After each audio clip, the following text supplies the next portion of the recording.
Olá, caros estudantes. Estamos na aula número 5 sobre caligrafia técnica e legendas. Essa aula é bem breve, pois durante esta semana nós não teremos o nosso encontro presencial. Bom, vamos iniciar então sobre a caligrafia técnica. Aqui nós temos uma tabela com os valores correspondentes às dimensões da caligrafia técnica. Observe que nós temos a característica da letra normalizada tipo A e a tipo B. Essas duas tabelas foram extraídas do livro Desenho Técnico Moderno, da LTC 2006, de Silva Ribeiro Dias e Souza. Bom, se a gente for ver aqui, por exemplo, esses aqui são os parâmetros, da escrita normalizada. Tem aqui a altura H, que está referente aqui a uma razão 14 por 14. Então, as minhas dimensões são o que? Aqui 2,5. Se eu tiver um H igual a 2,5, os meus valores de D, por exemplo, que é essa espessura, tem que ser de 0,18. O espaçamento entre as letras de A deve ser em torno de 0,35.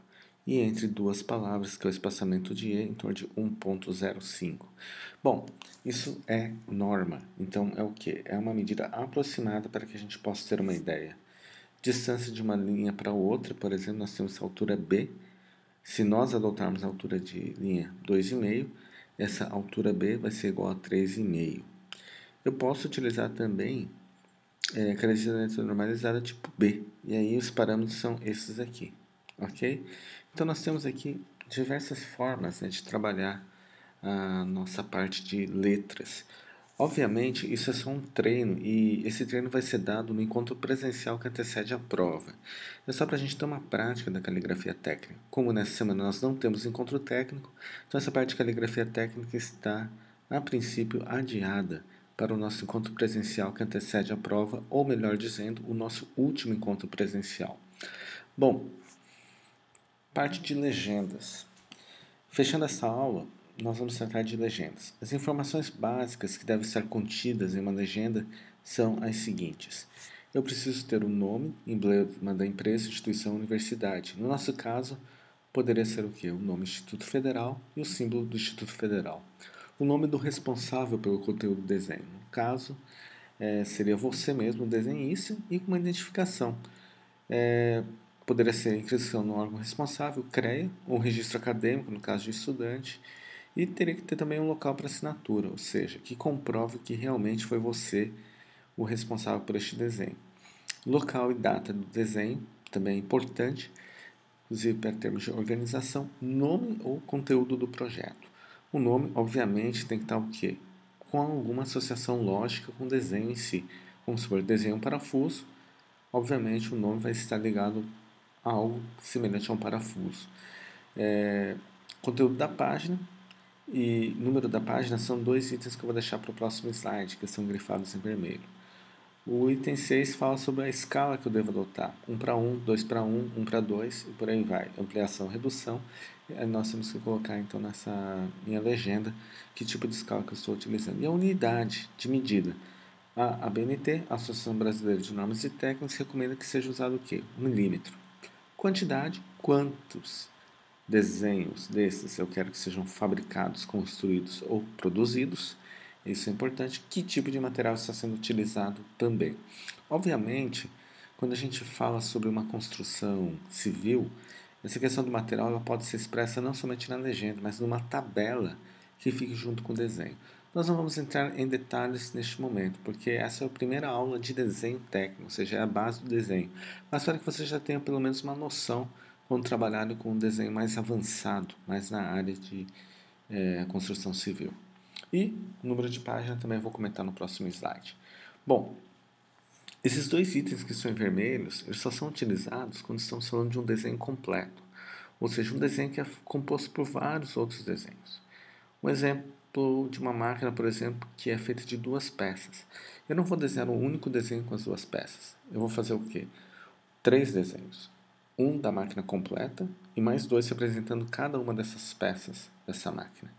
Tá? Então, por isso que o item em vermelho só ocorre quando eu tenho o quê? Desenhos que são compostos por mais, ou um projeto, melhor dizendo, que são compostos por mais de um desenho, onde eu tenho o desenho completo e depois seus desenhos em parte. Aqui eu tenho um exemplo de uma legenda. As informações contidas nesse exemplo atendem o mínimo necessário. Tem aqui o nome da instituição, não coloquei o símbolo aqui, tá? Mas só para você ter uma ideia, não fiz assinatura também estudante aqui, o curso, nome do projeto, escala, dimensão, um nome específico do projeto, alavanca 01, quantidade, eu quero produzir número A01, isso quer dizer que eu posso ter outros mecanismos, é bem possível porque é um eixo de uma manivela, eu tenho alavanca, então devo ter o eixo também, material aço 1020, local feito em Campo Grande, data 1/1 de 2013, assino aqui, desculpa, não tinha falado que não tinha aqui, está aqui, e aqui eu tenho uma simbologia. Que simbologia é essa? Bom, essa simbologia representa, de acordo com a norma brasileira, o primeiro diedro. É como se eu estivesse visualizando o desenho frontalmente aqui, então essa seria a lateral esquerda. Ou seja, é a representação de primeiro diedro. E ela deve ser colocada no desenho para representar o quê? Que este desenho foi feito, de acordo com as normas brasileiras, no primeiro diedro. Ou seja, com aquela visão da visão frontal, visão lateral esquerda e superior, de acordo com a aula anterior, quando nós trabalhamos com as projeções, com as aulas anteriores, bem dizendo.